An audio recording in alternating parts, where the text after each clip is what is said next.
Iman. Dan saya Wani Kerry. Dalam Road to Success SPM 2020. Masih lagi bersama dengan Girl Power. Betul. Anda rindukan kami rindukan anda juga. Nah, Wani, hari ni kita nak belajar subjek apa ni? Kita nak belajar subjek yang sebelum ni kita dah belajar, tapi kali ini kertas 3. Agak-agak kertas apa? Semestinya lah subjek sejarah kertas 3. Oh, masa Wani ambil SPM dulu ada sejarah kertas 3?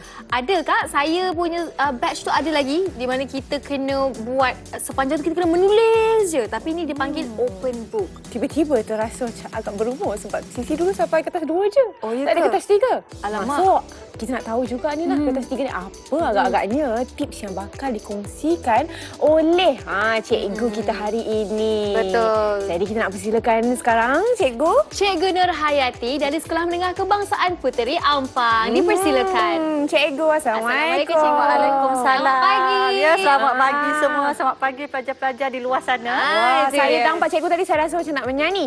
Ya. Macam merah menyala jantungku. Semangat cikgu. Okey cikgu. Okey. Selamat datang ke Road to Success SPM 2020 ni cikgu. Dan hari ini kasih. semestinya cikgu akan mengajar sejarah kertas 3. Bukan mengajarlah sebenarnya, untuk memberi teknik dan tips. Orang kata tips terakhir untuk pelajar-pelajar yang akan menduduki SPM tak lama je lagi. Betul tu. Jadi cikgu dipersilakan. Okey, so terima kasih pada Sisi dan juga pada Wani. Wani. Ya, Sisi dan Wani. Okey, sebenarnya sejarah kertas 3 ni mungkinlah sebelum ini dalam sesi-sesi sebelum ini yang mana perkongsian oleh cikgu sejarah kertas 1, okey, dan juga kertas 2. Sebenarnya ini adalah satu macam blend, gabungan kertas 1, 2 dan 3. Ya. Jadi kalau salah satu daripada kertas-kertas ni tidak ada, jadi dia tak akan komplit. Okay, macam saya rasa kawan saya Cikgu Zaniza, Cikgu Nur Hayati Zain, dia ada berkongsilah tentang tips bagaimana untuk tackle kertas sejarah ni. Okey, jadi sejarah kertas 1 dia akan bermula pada 24 Februari ni. Okey, jadi sekarang ni kita berada pada bulan Januari. Maknanya lagi beberapa hari kita akan masuk ke bulan Februari. Okey, jadi jangan lupa tarikh keramat untuk kertas sejarah. Jadi kertas sejarah 1 dan kertas sejarah 2, okey, telah pun dibincangkan sebelum ni. So saya akan membincangkan tentang sejarah 3. Jadi ingat sejarah 3 akan bermula pada 25 hari bulan, iaitu pada pukul 2 hingga pukul 5 petang. 3 jam tu. Petang pula tu cikgu. Petang 3 jam. Kalau kena hujan waktu tu macam mana? Kan? Itu waktu seronok cikgu. Wani tidur ke? Tak adalah tidur cikgu, saya akan terus menjawablah semua. Ya, okey. Okey cikgu. So saya rasa kita teruskanlah Boleh, perkongsian kita. cikgu. Okey, jadi sejarah kertas 3. Okey, untuk kod sejarah kertas 3 ni, okey, ialah 1249 Palang 3. Jadi masa tadi cikgu dah bagi tahu masa untuk menjawab sejarah kertas 3 ni ialah 3 jam. Okey, jadi kertas sejarah ini adalah kertas open book test. Maksudnya boleh buka buku.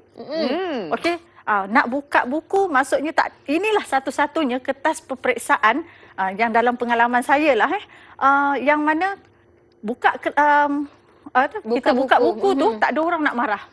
Okey, tapi kena ada tapi juga tapi jangan pula kita kawan sebelah tak ada buku. Dia kata tak apa, kau tunggu nanti aku baca and then salin jawapan nanti kita Tak boleh pass. Yang itu tak boleh. Cikgu, Nak tiru. kat situ dia cakap merujuk buku teks. Kalau buku lain tapi buku sejarah boleh ke cikgu? Mana tu buku rujukan lain ke? So yang inilah kita kata bahan ilmiah bercetak. Jadi sebab kita sejarah ni dia dah bagi hint apa yang nak disoal. Betul. Jadi maknanya dalam masa 6 minggu sebelum kita nak periksa pada 25 hari bulan tu, kita dah boleh gambarkan dan kita mungkin bayangkan dan mungkin kita dapat tips daripada cikgu-cikgu di sekolah sana. Okey, rakan-rakan guru saya mungkin macam-macam berkongsi bahan, okey. Kemudian perkongsian dari segi macam mana nak tackle soalan-soalan yang mungkin akan keluar. Okey, jadi sebenarnya banyak bahan yang boleh dirujuk. Betul. Okey, cuma saya setakat ini dan sampai hari ini sebenarnya ini adalah paper tahun yang terakhir. Memang peranti je lah tidak dibenarkan. Mungkin cikgu bercetak. Tapi mungkin cikgu boleh ingatkan kepada kita punya adik-adik dekat rumah tu berapa banyak, mungkin maksimum boleh bawa 10 buku ke cikgu? Buku tu biasanya yang sekadarnya lah. Tetapi dalam bahan yang paling penting buku teks. Buku teks adalah bahan yang wajib dibawa masuk ke Dewan Peperiksaan untuk sejarah kertas 3. Jadi sejarah kertas 3 ni, okey, sebelum takut cikgu lupa. Jadi kalau kertas 1 sebelum ni dibincangkan, okey, kertas 1 wajaran dia sangat besar. Kalau dulu 20%. Sekarang wajarannya telah naik jadi 30%. Kertas 2 50% dan kertas 3 dia jadi 20%. Maknanya kalau kita dah dapat 100 markah, jadi sebenarnya kalau nak lulus, inilah membantu sebab 10 markah confirm dalam tangan. Okey, so kita boleh teruskan. Boleh, cikgu. Okey. Kita teruskan apa yang nak difokuskan dalam kertas 3 ni, cikgu. Ya, okey. So di sini, okey, kita tengoklah ini adalah format sejarah kertas 3 kod 1249 palang 3. Okey, jadi dalam kertas ini kalau kita lihatlah sebenarnya ada yang cakap ada 10 soalan, 8, 9. Okey, sebenarnya bukan bilangan soalan tu yang kita nak tekankan. Okey, cuma yang kita perlu tahu ialah sejarah kertas 3 ni merangkumi kepada 3 bahagian. Okay, bahagian pertama ni pengenalan. Okey. Bahagian kedua ni isi dan huraian. Yang di sinilah yang kita ada beberapa soalan dan kita ada ruang atau bahagian yang ketiga itu kesimpulan untuk merumus. Okey, jadi ini bukanlah markah sebenar. Jangan kata cikgu keluarkan, okey, kat TV ni korang pun dah yang inilah markah yang akan keluar untuk sejarah 25 hari bulan. Sebab saya tak tahu. Betul. Saya pun menunggu 25 hari bulan soalan sebenar ada berapa soalan dan berapa pembahagian markah untuk setiap soalan. Okey. Alright, ini untuk format. Seterusnya kita ada apa, cikgu? Okey. So kita tengoklah. Tema Tema umum. Okey, sekarang ni pelajar-pelajar di rumah dan juga yang pun telah tingkatan 5 sekarang sedang masuk sekarang dalam sesi pembelajaran secara bersemukalah dengan guru di sekolah. Ya, betul. Jadi mereka telah pun menerima soalan ataupun kita kata tema umum sejarah kertas 3. Jadi tapi saya tak akan reveal lah sekarang cikgu akan nak suruh pelajar di sana tunggu dulu. Okay? Jadi kita akan reveal soalan tersebut kemudian. Tapi tema umum, okey. Jadi apa yang bila dah dapat, okey, persediaan kita. Okey, kita lah, kamu semua, okey, pelajar-pelajar. Jadi kamu dan cikgu, kita sebenarnya sama-sama masuk ke Dewan Peperiksaan. Kan? Jasadnya pelajar lah. Tapi bersama pelajar tu kamilah cikgu kan.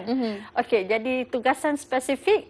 Jadi apa sebenarnya yang kita calon-calon perlu lakukan. So kita tengok persediaan tadi sebab kita dah menyentuh berkaitan dengan persediaan. Jadi mari kita lihat apa persediaan kita apabila menerima tema umum untuk sejarah. Okey, yang pertama yang kita kena buat ialah kita mestilah memahami maksud pada tema umum tersebut. Jadi kita nak tahulah apa tema umum tu sebenarnya ada gambaran soalan yang akan keluar. Tapi gambaran lah. Jadi kalau kita nak gambarkan pun kita kena ada guideline daripada cikgu okey. Kemudian daripada tema tu kita boleh mengenal pasti bab. Okey, kita kenal pasti bab itu daripada tema mana. Okey, sebab dalam sejarah ni sekadar untuk cikgu nak recall balik kepada pelajar-pelajar di luar sana.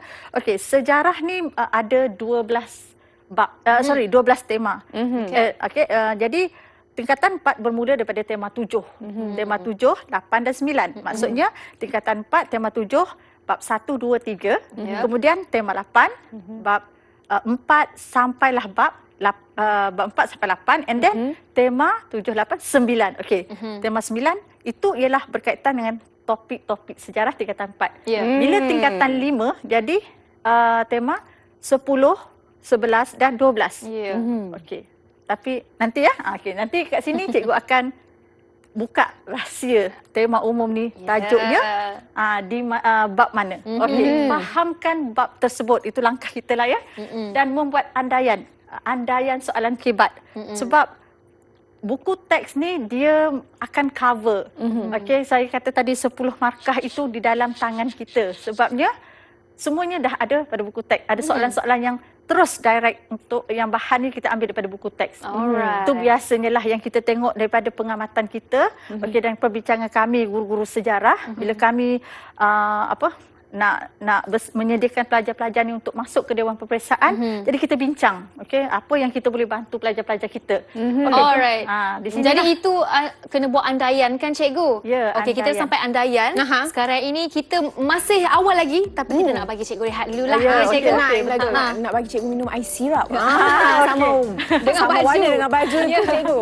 Jadi Ya, kita okey. berhenti seketika, kita jumpa selepas ini.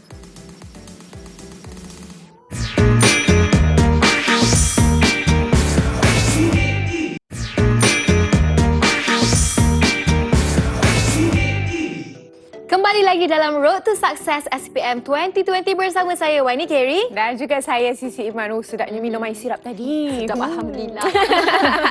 Okey, jom cikgu kita nak sambung lagi sikit untuk persediaan calon cikgu. Okey, jadi tadi kita berhenti pada andaian. Ya. Jadi andaian ni maksudnya kalau andaian kita tu benar belaka, maka untunglah kita ya.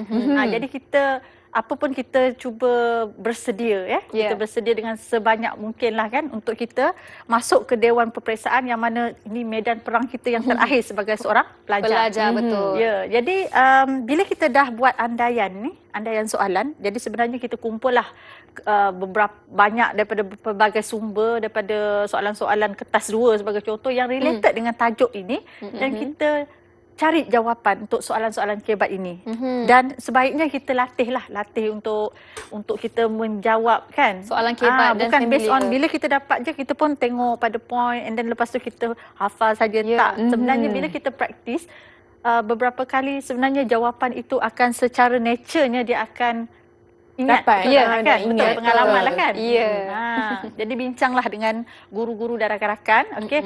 Dan yang paling penting sebab inilah dalam banyak-banyak persediaan kita, okey, simpan bahan-bahan yang telah kita kumpul, okey, dalam satu tempat file lah kan. Okey, supaya bila kita masuk Dewan Peperiksaan pada 25 hari bulan nanti, okey, semua bahan ada dengan kita. Ya, betul. Okey, selagi kita tak melangkah masuk ke Dewan Peperiksaan, jadi bahan itu kalau bahan tu dengan kawan kita, okey, jadi kita boleh cakap dengan kawan kita, okey, Abu, buku dengan ada kan? Jom aku nak, sebab kita nak bersedia dengan kertas kita kan. Betul. So selagi kita tak masuk, tetapi once kita dah duduk di dalam Dewan Peperiksaan, walaupun buku kawan di sebelah itu ialah buku kita, jadi kita tak boleh nak ambil lah. Ya. Kan? Betul, Kita hanya boleh bergantung pada bahan yang ada pada kita pada waktu itu. Okay. Yelah, walaupun open book test sebenarnya kita boleh tengok, tapi bila kita tengok orang lain punya takut dikira sebagai meniru juga kan cikgu. Sebab kita risau bila kita berkongsi, contohnya kita mengedarkan buku teks ataupun buku rujukan yang kita bawa masuk tu, sebenarnya di situ berlakulah okey, kawan kita tolong jawabkan kan. Mungkin sebenarnya ada note dekat bawah tu. Jawapannya kita betul. kan kita di sebelah barisan di sebelah ni adalah pelajar-pelajar cemerlang lah. Kita ni pelajar-pelajar yang sederhana contohnya. Jadi kalau kita share pada jawapan kita kepada rakan sebelah, kan dia boleh tolong kita. Itu gambaran lah. Jadi sebenarnya kertas 3 ni dah dibuat untuk membantu. Jadi bantulah diri anda dengan persiapan yang sewajarnya. 6 minggu sebelum. 6 minggu sebelum. Okey cikgu, jom kita tengok seterusnya. Jadi cikgu nak sharekan lah ya. Soalan tadi tidaklah cikgu kata mesti 10 soalan ataupun 9. Sebab soalan tu mungkin 7, 8 ataupun mungkin 9 soalan ataupun 10 soalan. Sebab dalam sejarahnya bila cikgu tengok soalan SPMU lah yang baru-baru ini, okey, 7 soalan. Itu pertama kalilah saya sendirilah sebagai saya yang bila saya tengok kertas soalan kan. Jadi yang lain-lain tu ada pernah mencecah 9, ada 10. Jadi berhati-hati bila kita tengok dapat kertas peperiksaan. Pertama sekali lah, pada spesifik ni maksudnya kita dah rujuk pada hari yang kita nak periksa. Jadi pada hari tersebut, okey, perkara pertama baca dari muka hadapan ke muka paling belakang. Sebab kadang-kadang soalan yang terakhir tu bila kita lipat kan, dia ada di belakang dan itulah yang menyebabkan kita tercicir ada satu lagi soalan atau dua. Rugilah kat situ cikgu. Rugi. Jadi kita berniaga. Sekarang kita nak ni kalau boleh sebarang bentuk kerugian, 1 markah pun kita tak nak. Okay, sebab ini adalah paper yang kita dah bersedia dengan buku di depan mata. Betul tu cikgu. Okay, kita nak top up untuk kertas 1 dan kertas 2. Alright. Jadi soalan 1 soalan 1 hingga 4 ataupun sebenarnya lebih kurang 1 hingga 4 ataupun 1 hingga 3. Okey, yang sini pula juga saya pun tak adalah kata dia exactly 4 soalan. Yang pertama itu soalan yang fakta. Okay, sebab kita tak tahu. Okay, soalan tu saya sebagai guru, kita tak tahu. Jadi soalan itu kami cuma tahu selepas pelajar keluar dari Dewan Peperiksaan. Jadi pelajar yang mula-mula tahu soalan tu ada berapa soalan. Okey, bila mereka keluar, mereka akan bagi tahulah kita, cikgu, soalan keluar cikgu yang buku teks ada 3 contohnya lah kan. Jadi kami cikgu-cikgu memang tak akan tahu soalan tu. Okay? Betul. Kalau pelajar balik saja kan, kami tak tahu kan, contohlah kan. Okey. Jadi ini ialah soalan fakta. Fakta maksudnya buku teks lah. Yang utama buku teks. Okey, lepas tu kita ada soalan kebat juga. Ya, soalan kebat. Belajar apa tu soalan kebat? Kemahiran berfikir aras tinggi. Kalau Ya, bahasa Inggerisnya HOTS, High Order Thinking Skill. Yes. Hot. Kan, hot. Yeah. Jadi kita hot sangat sekarang sebab sejarah ini memang hot betul. Okay? Jadi dia ada soalan-soalan kebat. Jadi soalan kebat ni maksudnya soalan yang mana kalau kita, yang inilah sebenarnya yang dia mungkin menguntungkan calon dan mungkin juga merugikan. Sebabnya kita bergantung pada bahan yang disediakanlah, contoh bahan sokongan. Jadi kadang-kadang ada kecenderungan lah, okay? Ada yang hanya menyalin. Dia tak tengok kehendak soalan. Dia cuma nampak contohnya kalau soalan itu disebutkan contohnya perpaduan. Tapi sebenarnya konten dia itu cuma yang lain kan. Jadi berhati-hati baca soalan, bukan menyalin semata-mata. Ya, itu dia untuk soalan kebat. Lepas tu kita ada apa lagi, cikgu? Okey, so 2 soalan terakhir, kebiasaannya lah. Kebiasaannya. Okey, jadi biasa tu tak semestinya bila tiba-tiba SPM 2020 soalan yang terakhir saja soalan, dia tak ada pun soalan iktibar. Tiba-tiba je ada soalan rumusan, contohlah kan. Jangan pula nak marah cikgu, cikgu kenapa cikgu cakap hari tu ada soalan iktibar dan nilai murni. Kan, macam saya cakap tadi, ini semua perkongsian. Berdasarkan kepada soalan-soalan sejarah 3 sebelum-sebelum ini. Jadi tidak semestinya ada. Okey. Jadi jangan kita pula salahkan, ni orang kata buat soalan tak ada kan. Padahal itu perkongsian sahaja. Okey. Alright. Seterusnya Itu dia. Tema umum sejarah. Tadi tanya kan, apa soalan dia kan? Ya. Okay. Itu rasanya adik-adik kita kat rumah tu mesti nak tahu apa cikgu sebenarnya. Kita nak tahu apa tema dia? Ada orang tak tahu juga ni, tak buka. Tak jumpa dengan cikgu sebab takut lagi sekolah ni. Lepas tu WhatsApp pun diam-diam je. Tak nak reply langsung ni. Jadi dia memang duduk diam-diam baca buku lah kan. Bersedia di rumah. Okey. Dalam tempoh berkurung betul-betul lah untuk mengelakkan diri daripada COVID lah kan. Sekarang. Jadi mungkin tak tahulah sebenarnya apa tema umum sejarah kertas 3 kita kali ni. Okey, tapi kan maaflah, saya akan minta murid-murid, pelajar-pelajar kat luar sana tunggu dulu sebab saya tak akan kongsikan lagi tema umum ini. Kena tunggu lagi. Cikgu dia tunggu. Tunggu apa lagi, cikgu? Rahsia. Yang ni kena tunggu. Ya, sebab itulah unsur-unsur suspend. Okay? Kan cerita ni kalau dia ada suspend, kalau tiba-tiba kita terus bagi dia jadi macam dah tak suspend, dia tak nak tunggu. Jadi dia berdebar-debar, itu penting. So kita tunggu, biarkan pelajar-pelajar kat luar sana dia berdebar-debar. Okey. So kita tengok apa yang cikgu dah sediakan untuk kita hari ini. Okey? Okey. Jadi cikgu berkongsilah teknik kita nak menjawab soalan-soalan pada sejarah kertas 3 ni Jadi yang pertama, bila kita menerima soalan tersebut, kita kena fahami kata tugas. Jadi penekanan tentang kata tugas ni dalam sejarah kertas 2 juga ditekankan bila kita baca soalan. Kalau saya suruh pelajar saya gunakan 2 highlighter untuk soalan kan. Saya minta gunakan 2 highlighter sebab satu highlight kan kata tugas, satu lagi highlight kata pembayang jawapan tu. Kan kadang-kadang dalam soalan dah ada jawapan dia. Jadi kita nak kupas jawapan je. Okey. Jadi jawapan yang ini juga cikgu nak berikan kira macam kalau kat anak murid cikgu kat sekolah, cikgu cakap, ayat ini kena wajib ni, kena buat dalam bentuk ayat yang lengkap. Sebab masih ada yang walaupun kita kata ayat yang lengkap, tapi bila kita latih to be lah kan. Sekolah kita selalu guna perkataan latih to be. Kita latih to be lah soalan sejarah kertas 2 kan, atau kertas 3 atau beberapa lah contoh soalan kebat, soalan esei, tetap juga pelajar menjawab dalam bentuk point form. Kan dalam bentuk cikgu. point. Salah lah. Jangan kita anggap bila kita dengar bolehlah dalam bentuk point form, kita malas nak buat ayat yang lengkap. Sebenarnya kita buat dalam bentuk point form, tapi sebenarnya rugi kan? Betul. Rugi. Sebab kita periksa, itulah hari terakhir untuk kita menduduki peperiksaan sebagai pelajar. Selepas itu kita dah keluar dan kita tak akan berjumpa dah. Tambahan lagi bila kita dah ada rujukan dah depan mata. Jangan malas tulis. Tulislah jawapan penuh. Tapi macam Wani cakap kan, tulis sampai lenguh tangan ni kan. Memang betul. Kalau semua lenguh tangan nak menulis 3 jam memang digunakan sepenuhnya. Itu yang saya sukalah. Berbaloi cikgu dengan usaha kita. Ya, berbaloi. Jadi kalau cikgu sejarah sukalah kalau pelajar cakap, cikgu saya sampai lenguh-lenguh tangan ni kan, dia macam gini kan. Okey, tak apa. Itu maksudnya kamu menggunakan masa 3 jam. Okey, seterusnya cikgu. Okey, so seterusnya teknik menjawab, kita mesti ada penanda wacana. Maksudnya yang perkataan yang mempertalikanlah antara fakta dengan, jadi maksudnya akan ada kesinambungan fakta isi sebelum itu dengan kemudiannya itu ke mana kita kata sebagai fakta dan huraian lah kan. Okey, jadi bila kita kata ayat yang lengkap ini, maksudnya ayat lengkap ni dia mesti ada subjek dan predikat. Ini jangan risau, kita tak tukar siaran lagi, kita masih dalam sejarah, bukan dalam Melayu, subjek bahasa Melayu. Okay?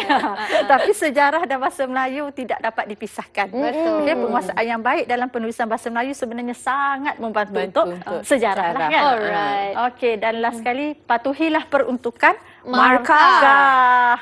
Ni yang menyebabkan, okey, kalau soalan tu 5 markah, jangan kita guna masa yang sangat lama untuk 5 markah.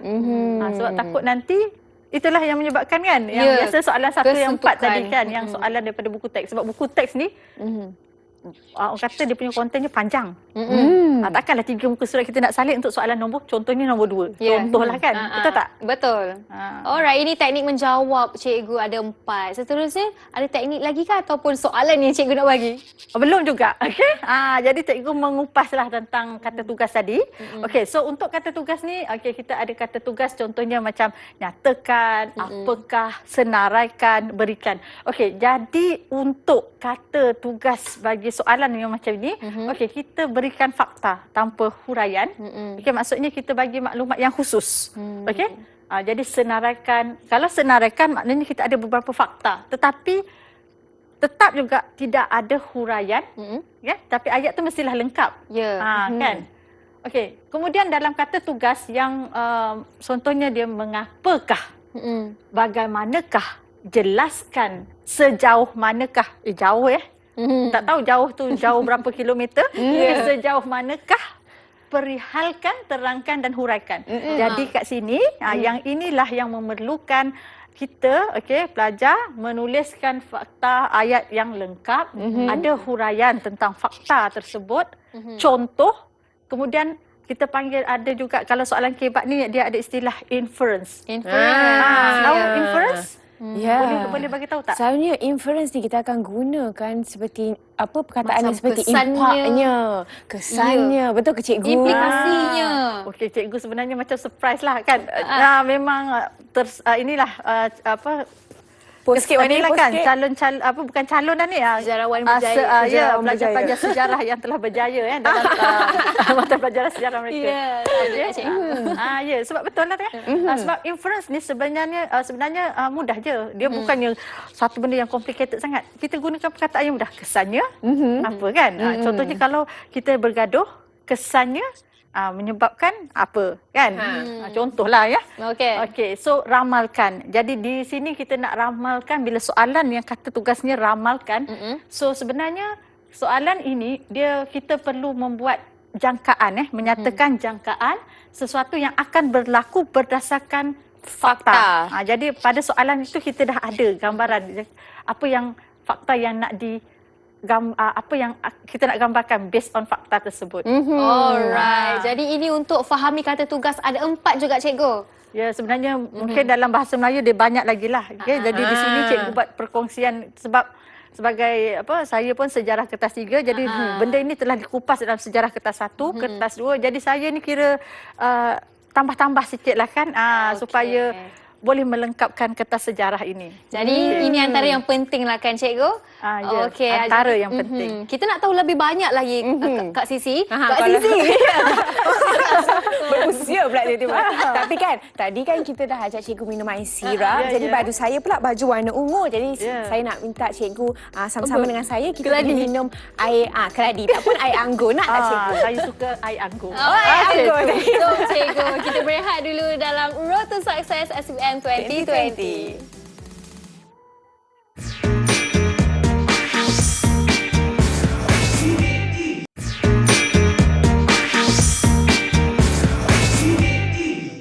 Selamat bertemu kembali dalam Road to Success SPM 2020. Air anggur pun sudah minum tapi tak ada jus lah. Itulah cikgu. Kenapa air anggur je? Saya nak jus cikgu. Tapi kan sebut jus-jus ni kan, teringat jus solai. Kau dulu belajar sejarah mesti sebut jus solai, jus solai. Yelah, pernah dengar lah cikgu. Tapi kan jus solai ejaannya lain. Tapi kenapa penyebutan jadi lain cikgu? Okey. So terima kasihlah Riman cikgu kat situ ya. Kita bagi soalan tak cikgu terkejut. Ya, saya macam terkejut juga tapi tak apa.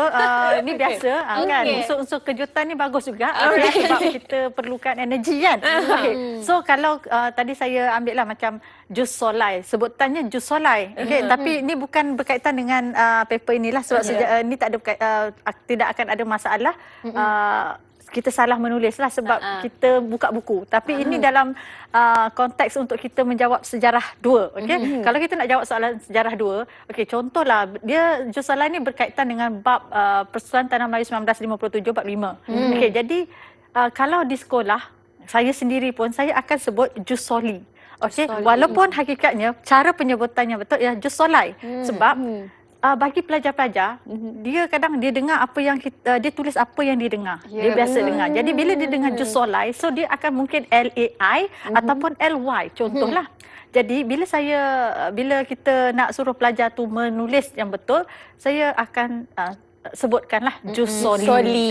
SOLI lah dalam buku teks jus soli. Itu sajalah sedikit perkongsian yang membantulah untuk kertas.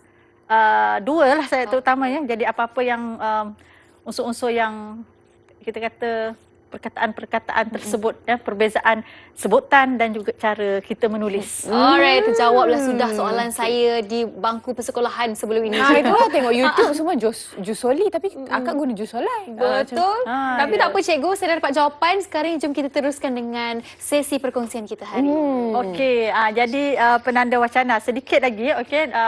Masih lagi tak reveal lagi apakah soalan tema umum sejarah kertas 3 belum lagi. Dari tadi ramai menunggu so kat sini cikgu masih lagi nak menekankan tentang cara penulisan. Jadi penggunaan penanda wacana ditekankan tadi. Jadi saya berikan di sini ialah beberapa contoh penanda wacana. Sebab penanda wacana ni dia penting untuk mengaitkan fakta dengan huraian supaya nampak ada kesinambungan. Jadi di sini sebagai contohlah untuk bahagian yang berbentuk macam tambahan. Jadi perkataan-perkataan yang biasa kita gunakan dan serta lagi tambahan lagi ni sebagai contoh sahaja. Ni pun contohnya. Yang ini memang biasa. Ini kira kalau saya rasa dalam satu perkataan ataupun dalam satu muka surat mungkin kita boleh buat pengiraan ada berapa banyak pelajar menggunakan perkataan contohnya, sepertinya, seperti kan dan sebagainya. Itulah kan.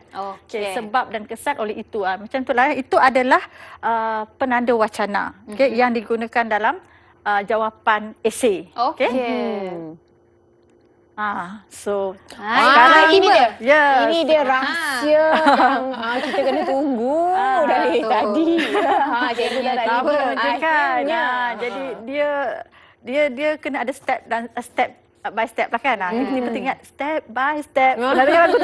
Tu zaman cikgu lah kan. So sekarang ni cikgu revealkanlah tema umum. tema umum kita ialah Malaysia dan kerjasama masyarakat antarabangsa. Okey, boleh cuba baca tak? Okay, kita nak dengar suara Sisi lah kan, sebab Sisi ni orang dia penyanyi, jadi suara dia tu mesti dia unik kan. Sesuai dengan teksnya. Kalau saya menyanyi, saya baca tu mungkin jadi Perang Dunia Pertama. Jadi macam tu. Jadi apa tu? Okay. Perang Dunia Pertama juga dikenali sebagai The Great War, perang besar yang pernah diketahui oleh manusia.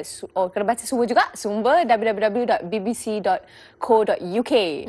Perang tersebut juga menandakan bermulanya konflik antarabangsa yang lain dan meninggalkan kesan yang besar terhadap dunia. Okey, so sebenarnya kalau pada kertas tema umum dia tak ada kurungan ni. Kurungan ni cikgu yang tambah. Okay, cikgu yang tambah untuk slot inilah. Sebenarnya cikgu nak highlight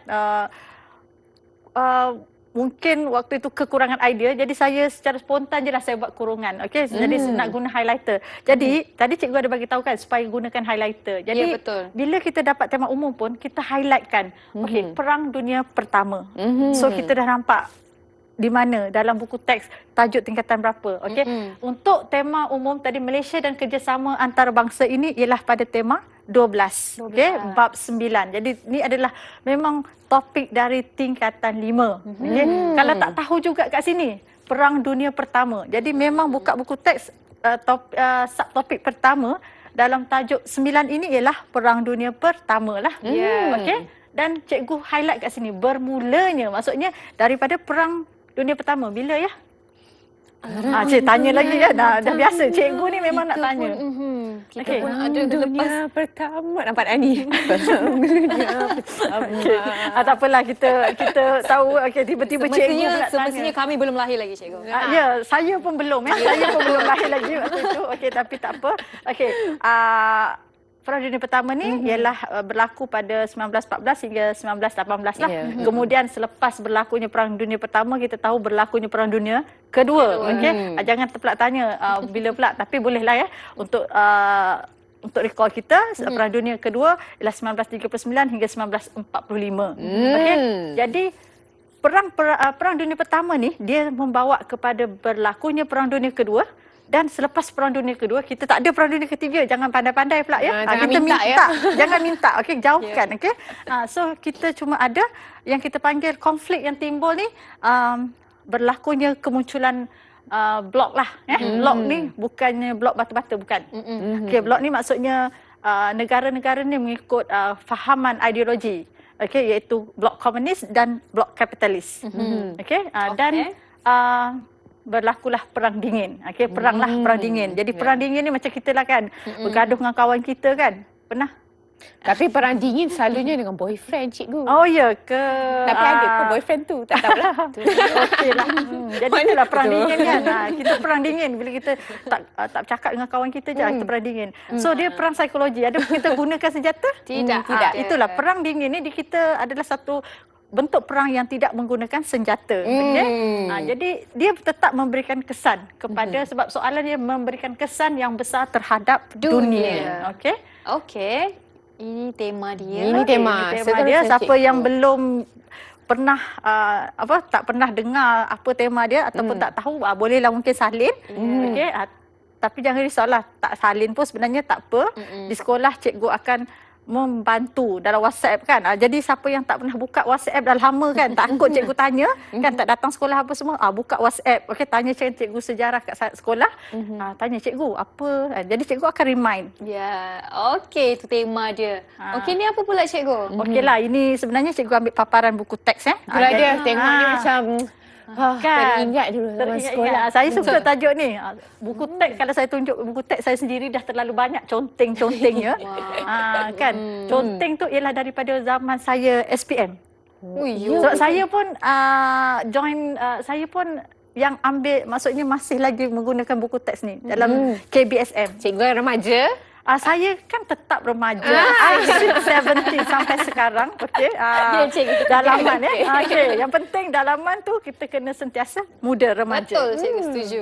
Okey, inilah yang saya bagi tahu tadi. Okey, kalau kita tengok dalam buku teks, okey, buku teks ni bila kita dapat tema umum, kita dah tahu daripada bab mana, so kita tagging. Okey. Okay, kita buat tagging. Yang ini tentang contohnya faktor ataupun latar belakang perang. Okay, kita tagging dan kita tulis. Kan? Sebab dalam periksa, bila kita tak tagging, kita nak belik-belik kan, betul. Dia ambil masa sebenarnya. Okey, yang ni kan betul kan 1914 kan. Tak ada saja. Sebab tadi saya bagi tahu kan, kadang-kadang saya suka juga bagi tahu fakta yang salah. Okey, purposely sebab nak tengok adakah pelajar ni alert dengan cikgu. Kadang-kadang bukan sengaja. Kan tak disengajakan, tapi bila orang tak tegur, kita keluar je salah sebut kan. Tapi pelajar tak pernah bagi tahu. Cikgu pun nanti ada pula yang bawa tu sampai masuk kertas 2 contohnya. Kan jadi susah sebab teringat cikgu yang cakap, bukan yang apa yang dia baca. Jangan risau cikgu, kami alert sepanjang program ni cikgu. Okey, terima kasih ya. Okey, kita pergilah. Jadi ni adalah cadangan masa lah, sebab bila kita tak gunakan masa itu yang cikgu kata ya, soalan dia mungkin 7, mungkin 8 dan mungkin juga mencecah sampai 10 soalan. Kita tak tahulah 25 hari bulan nanti. Tolonglah bagi tahu cikgu. Okey, anak-anak murid cikgu, tolong bagi tahu cikgu. Okey, cikgu dah keluar ni. Awak bawa lah kertas soalan keluar, tunjuk pada saya. Okay, sebab saya memang tak tahu. Okey, jadi saya ni sekadar perkongsian. Okey, jadi pada cikgu masa yang 3 jam tu kita gunakanlah kita simpanlah masa yang terakhir tu untuk kita buat semakan. Okey, sebab apa semakan? Okey, saya rasa saya lupa nak bagi tahu tadi, dalam kita menjawab soalan ini yang paling penting sama ada kertas 2 ataupun kertas 3, sangat penting menulis nombor soalan. Di bahagian jawapan. Ya, kalau macam kertas 2 tu maksudnya bahagian esei kan. Bahagian esei kalau kita pilih jawapan nombor 5, so kita tulislah. So nombor 5. Macam ni juga kalau soalan tu soalan kita jawab nombor 1. Okey. Jadi ada tak bila sebut macam tu, saya teringat juga pelajar saya pernah tanya, cikgu, saya jawab soalan nombor 1, nombor 2, nombor 3. Tapi nombor 4 saya tiba-tiba saya terlupa. Saya terus jawab nombor 6 contohnya. Lepas nombor 6, lemak ruang tak ada, saya nak sisip. Contohnya kan. Dah itu saya kata tak apa. Yang penting tulis nombor soalan. Jadi kalau 1, 2, 3, nombor 6, nombor 4 tu buatlah bawah nombor 6. Tulislah nombor soalan. Yang penting tulis nombor soalan. Sebab ni pengalaman lah. Saya pun bukan nak takutkan anak murid, tapi kita ni nak berperang ni, biarlah persiapan kita ni secukupnya. Jadi kita tak nak sebab teknikal yang sangat kecil ni, kita hilang sangat banyak markah. Betul. Okay, kita tak tulis nombor soalan. Jadi bila tak tulis nombor soalan, lepas tu buat pula dalam satu perenggan, ada. Maksudnya ada anak murid cikgu yang dia kan tulis soalan nombor 1, 2, 3 sampailah soalan nombor 9. Pernah dalam soalan akhir tahun lah, kita buat soalan akhir tahun. Dia buat dah lah tak ada perenggan. Lepas tu bersambung-sambung. Kita kata, jadi tapi Sisi ingat cikgu, nasihat ni kan selalunya cikgu-cikgu Sisi selalu bagi dulu. Dia kata kalau kita nak tulis tu mestilah kena kemas, ikut perenggan point by point. Sebab apa? Sebab nanti pemeriksa tengok dia jadi mungkin dia pun manusia, sebab ada umur dia. Ni apa dia tulis macam tu kan? Lah tulisan doktor pula tu. Macam marah doktor kan keluarkan tak lah. Sebab tulisan doktor dia unik kan. Hanya doktor je boleh faham. Tulisan doktor tak apa, jangan tulisan cakar ayam cikgu. Jadi memang kita kena kemas dia tulis. Ya betul. Jadi kalau kita tak tulis nombor soalan tu, saya takut sebab kalau tidak ada contohnya kita kita tak asingkan ikut perenggan. Kita sambung daripada situ, dianggap macam kalau fikirkan dianggap sebagai menjawab soalan nombor 1 saja. Betul. Jadi kalau soalan nombor 1 tadi 5 markah. Rugilah 5 markah. Kena pula tu cikgu kan. Geramnya budak ni dah banyak kali cakap ni kan. Takut dah biasa kita tak tahu kan. Kita pun kata macam ni, saya bagi awak 5 markah je. Kan rugi. Hilang 95 markah. Kan. Menangis tak berlagu. Menangis tak berlagu. Jadi akhirnya sejarah tinggallah sejarah. Ya, betul. Okey, jadi itulah ya. Pastikan nombor soalan cikgu ada tulis sini.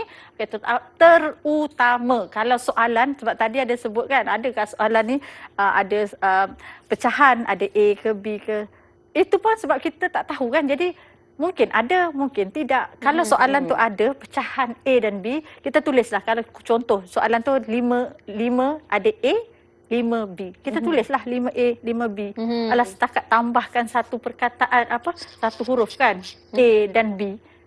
Membezakan. Mungkin kita kalau malas takut-takut hilang markah. maksudnya kena betul-betul. Bila kita nak tulis, sebelum kita tulis jawapan tu, mestilah kita tulis kalau satu A, kalau satu B.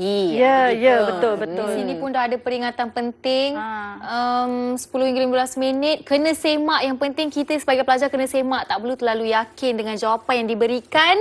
Supaya orang kata bila kita terlalu yakin, takut ada buat kesilapan pula. Yang tidak dijangka sebenarnya. Bukan, kadang-kadang jawapan tu dah betul. Tetapi disebabkan nilai sikit-sikit tu kita tak labelkan dan sebagainya, tak dapat pula markah tu. Orang panggil apa?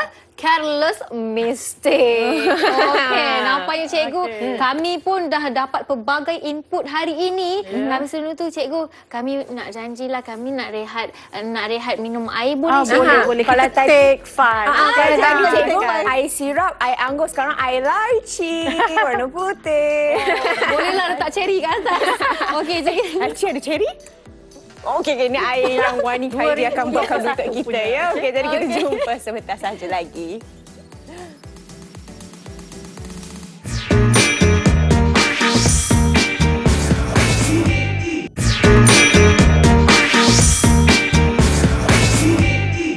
Kembali lagi dalam Road to Success SPM 2020. Masih lagi kita bersama dengan Cikgu Yati. Air lychee ada cherry kat atas ya. Lupakan, dah habis minum dah pun. Okey cikgu, so kita teruskan. Okeylah, so kita teruskanlah ya. Okey, yang ini sekadar untuk juga inilah maksudnya kita sharing. Okey, jadi saya nak ingatkan ya, ini bukan soalan. Saya memang sentiasa kena ingatkan sebab kadang-kadang suka sangat cakap kan bila cikgu dah bagi tahu itulah soalan yang akan keluar. Tidak. Ini cuma cikgu pun buat andaian kan. Ingat tadi kan kita dah apa yang langkah yang kita kena buat kan. Maksudnya kita bersedia dengan kepelbagaian lah. Contoh soalan-soalan yang ada. So mungkin soalan-soalan ini kalaulah ada keluar, so rezeki. Kalau tidak, janganlah marah cikgu kan. Sebab ini cuma perkongsian. Okay? Jadi kalau kita tengok bahagian pengenalan, so maksudnya bahagian komponen yang pertama ni biasanya yang saya tengok soalan-soalan pun 5 markah je. Jadi bila saya buat kertas soalan dengan budak-budak untuk peperiksaan pertengahan tahun, akhir tahun pun saya buat memang peruntukan untuk 5 markah. Jadi yang ini janganlah lama-lama sangat sekejap saja. Okey, 5 markah, janganlah salin semua. Jadi tengoklah kehendak soalan. Okey. Jadi kemudian faktor. Jadi yang ini saya tulis faktor tercetusnya Perang Dunia Pertama, Perang Dunia Kedua. Jadi ini tengoklah kertas soalan tu. Okey, saya cuma nyatakan yang pentingnya kalau soalan ni faktor, so tengoklah pada bahagian faktor. Sebab itu pentingnya tagging. Betul. Kan? Okey. Kemudian markah ni pula ini mungkin kalau dia nak letak tiga-tiga Perang Dunia Kedua, Perang Dunia kemunculan blok dunia contohlah jadi mungkin ada pembahagian kat situ sebab itu kena tulis nombor soalan dengan mengikut apa yang disoal. Kemudian kesan. So kesan perang, kesan perang dunia. Jadi kesan ni sebenarnya ada yang daripada buku teks, kadang-kadang kita common sense. Bila perang, tembak, takkan kita tembak kan dia macam Terminator, tembak tak jadi apa-apa. Tembak paling tidak pun kita akan cedera, betul? So by common sense pun kalau nak jawab sejarah kertas 2 pun dah boleh fikir kan kalau soalan. Jadi apatah lagi kalau kita dah boleh tengok buku. So bukti. Jadi cikgu mungkin akan kupas soalan berkaitan dengan soalan kebat yang inilah buktikan kejayaan. So macam mana kita nak bukti? Jadi soalan ni buktikan kejayaan. Kemudian saya rasa saya pergi teruslah kepada paparan seterusnya. Buktikan. Jadi soalan nombor 4 ini ingatkan ini cuma satu perkongsian. Jadi kalaulah soalan dalam bentuk buktikan kejayaan. Jadi kita kena ambil contoh kejayaan yang dicapai oleh Malaysia. Jadi ini yang saya takut. Saya takut pelajar dia ambil bahan, dia semua salin. Faham. Jadi dia nampak je kejayaan tapi mungkin kehendak dia lain. Jadi jangan terus salin. Baca dulu dan tengok adakah sesuai bahan yang kita ada tu untuk menjawab. Kalau tak, kadang ada setengah juga yang mungkin dia ambil jalan selamat. Dia tak nak terpengaruh dengan jawapan yang sedia ada. Jadi dia cuba fikirkan sendiri. Kejayaan Malaysia. Jadi kejayaan, jadi mestilah ayat dia menunjukkan kejayaan. So bila bukti, jadi di sini saya tuliskan bukti pertama, bukti kedua. Contohlah kalau kita nak buat sampai 10 bukti, bukti pertama kan. Supaya lebih jelas ya cikgu kan? Supaya lebih jelas. Jadi kemampuan Malaysia menangani isu dengan baik tanpa sebarang konflik. Jadi ini ialah ayat fakta. Jadi ni kita panggil fakta lah. Jadi mana huraian dia? Jadi kita ada ayat penanda wacana. Okay? Hal ini menunjukkan, maksudnya ada kesinambungan. Okay? Kemampuan Malaysia menangani pelbagai isu ni, apa yang berlaku yang menyebabkan berjaya tu? Kerana kebijaksanaan pemimpin. Okey? Jadi isu global, apa isu yang kita mungkin hadapilah. Jadi contohnya isu ekonomi, isu berkaitan persempadanan yang mungkin sentiasa timbul kan. Jadi sekarang ni mungkin yang isu-isu begitu kurang kan sebab kita menghadapi isu yang lebih mencabar. Okey? Dan yang ini ialah kita panggil ayat inference.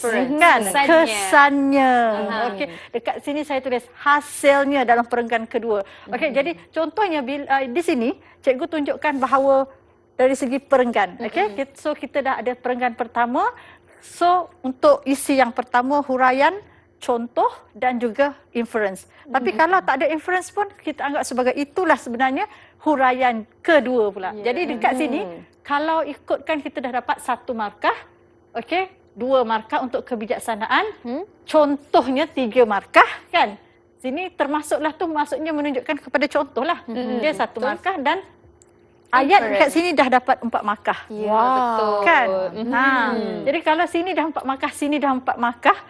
Jadi sebenarnya sejarah ni taklah susah mana dan 10 markah ni tidaklah sampai 2 muka surat, 2 halaman tu perlu disalin. Betul tak? Betul cikgu. Jadi kesimpulannya gunakan teknik yang sama untuk perenggan seterusnya juga, teknik yang sama. Kita boleh dapatkan markah yang penuh juga. Macam inilah bukti seterusnya. Okey, akhirnya. Okay? Betul. Jadi macam tu ya. Alright. Okey.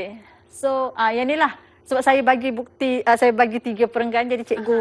Tapi cikgu nak highlightkan yang perenggan yang ketiga ini. Okey, jadi kalau tengok boleh minta tolong Wani pula bacalah. Boleh. Baca soal jawapan ni. Alright. Sampai sini ya. Bukti seterusnya dalam aspek ekonomi menunjukkan Malaysia berjaya menarik masuk pelabur asing. Malaysia berjaya menyediakan pelbagai insentif bagi meningkatkan pelaburan asing. Impaknya, banyak peluang pekerjaan dapat ditawarkan kepada rakyat tempatan. Justru itu, meningkatkan pendapatan rakyat dan negara. Okey. Justru itu, meningkatkan pendapatan rakyat dan ekonomi negara bertambah makmur. Okey, so sebenarnya ini anggaplah kalau ini yang dijawab. Okey. So cikgu bagi 2 lah sebab di sini ada perbezaan. Okey. Saya ambilkan ayat yang ini. Okey, jadi terima kasih sebab rasa macam pelajar cikgu dah ada kat depan cikgu. Okay, biasa kita akan panggil lah pelajar suruh jawab kan. Okey, tapi sebab pelajar cikgu berada di rumah, cikgu tak boleh nak panggil kamu, jadi cikgu panggil Wani dan juga Sisi. Kami mewakili. Ya, mewakili pelajar-pelajar di luar sana. Okey. So kalau kita tengok kat sini, saya ambil pada ayat yang justru itulah ya, ini ayat penegasannya. Justru itu meningkatkan pendapatan rakyat dan negara. Kalau kat sini dia cuma dapat 1 markah. Di sinilah untuk ayat ni, bukan untuk perenggan ini ya. Tapi di perenggan di ayat yang saya letakkan di bawah ini, tips dekat sini. Okey. Justru itu meningkatkan pendapatan rakyat dan ekonomi. Di negara ini adanya ekonomi negara bertambah makmur. Okey. Jadi di sini ada 2 perkara yang berlaku, kesan yang berlaku hasil daripada berjaya memasukkan pelabur asing ni. Maksudnya pendapatan rakyat. Okey, sudah ada dapat 1 markah. Kemudian ekonomi negara bertambah makmur. Jadi dapat lagi 1 markah. So di sini dah ada 2 markah. Betul cikgu. Kan? Saya baca tadi pun bawah tu lebih komplit sebenarnya. Lebih komplit kan? Maksudnya bila kita bagi jawapan yang lebih spesifik kan, dia akan jadi lagi sedap kita dengar dan juga dapat lebih markah. Ya. Okey cikgu, seterusnya. Okey, so seterusnya. Okey, yang ini contoh soalan nombor 5. Berdasarkan perkembangan teknologi persenjataan masa kini, okey, ramalkan. Jadi sebab saya ambil kata tugas untuk ramalkan lah. Jadi kita ni nak meramalkan juga sekarang ni kan. Kalaulah keluar soalan contohlah begini, nak meramalkan. Okey, jadi macam mana kita nak ramalkan apa yang akan berlaku? Kesan daripada perkembangan teknologi, okey, masing-masing adanya senjata nuklear kan, berlumba-lumba untuk membangunkan teknologi mereka kan. Dan kalau kita tengok cerita tu, saya tak ingat ada satu cerita, saya pun dah lupa cerita apa, tapi bila tengok teknologinya duduk di dalam rumah di pejabat yang jauh beribu-ribu batu, boleh zoom kan, tengok apa tempat pengganas lah sebagai contoh kan. Sebenarnya itu yang digambarkan, mungkin sebenarnya itulah sebenarnya teknologi yang ada. Malah lebih hebat lah kan. Ibarat drone yang boleh tengok. Ya, ibarat drone yang boleh tengok kita berada sedang buat apa kan. Ya, betul. Kan? Tak ada orang tengok tak ada kita tak ada lah kan. Okey. Tapi ni kita tengok dalam konteks negara lah kan. Okey. Dalam konteks persaingan bila dua kuasa-kuasa. Di sini saya bagi contohlah.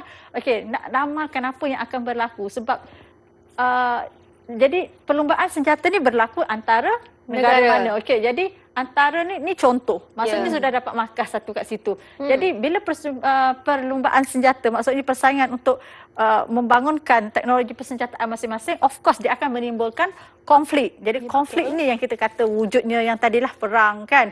Mungkin akan mencetuskan perang sekiranya tidak dikawal dengan baik melalui pertubuhan-pertubuhan antarabangsa lah, sebagai contohnya peranan PBB. Okey?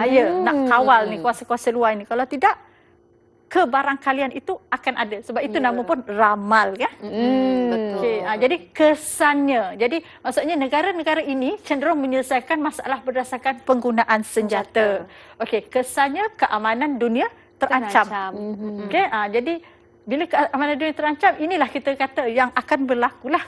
Kita gambarkan akan berlaku. Ini sebenarnya berdasarkan kepada sejarah yang lalu, iaitu maksudnya Perang Dunia kan. Jadi kita boleh, sebab itu sejarah sebenarnya adalah satu subjek yang sangat related, yang kita tak boleh nak tinggal, sebab sejarah itu mengajar kita tentang perkara yang lepas dan akan mengajar kita untuk merancang apa yang akan kita buat untuk masa depan yang lebih baik. Contohnya lah kan, tu tiba-tiba pula cikgu bagi kronologi tentang sebenarnya nak merelevankan sebab kita belajar sejarah. Sebab selalu kata belajar sejarah habis je dekat sekolah, habis. Okay? Betul. Okay. So ini adalah perkongsian dia. Okay, jadi di sini juga seterusnya. Jadi penggunaan penanda wacana. So seterusnya. Okay, teknologi masih ini canggih kan. Okay, fakta dia ialah mengakibatkan perang dunia. Okay, jadi perang ni akan mengakibatkan korban nyawa lebih tinggi. Satu lagi markah di sini. Dan penggunaan tanda wacana juga dan dabus, dan supaya agar contohnya bagi. Jadi kerugian harta benda yang lebih banyak. Berbanding perang-perang yang pernah berlaku sebelum ini. Jadi perang-perang yang berlaku, ataupun kalau nak sebut berbanding Perang Dunia Pertama dan Perang Dunia Kedua. Betul lah, sebab itu yang fakta yang kita tahu bahawa pernah berlaku Perang Dunia yang Pertama dan Kedua. Especially Perang Dunia Kedua tu dia telah menyebabkan kemusnahan kan, sebab penggunaan senjata nuklear. Kan? Ingat bom atom. Hiroshima dan Nagasaki kan. Jadi kesannya keselamatan dunia terjejas. Okey, kat sini kesannya saya gunakan keselamatan dunia terjejas. Yang ni keamanan dunia terancam. Macam lebih kurang sama, tapi kita ubahlah. Ayat yang berbeza. Bezakan itu supaya kita ada juga markah lain untuk ni kan, kita kalau boleh ada 10 markah tu, kita nak tulisnya 2 perenggan tapi kita dapat lebih daripada 10 markah. Kan? Betul. Work smart. Betul? Betul. Saya setuju.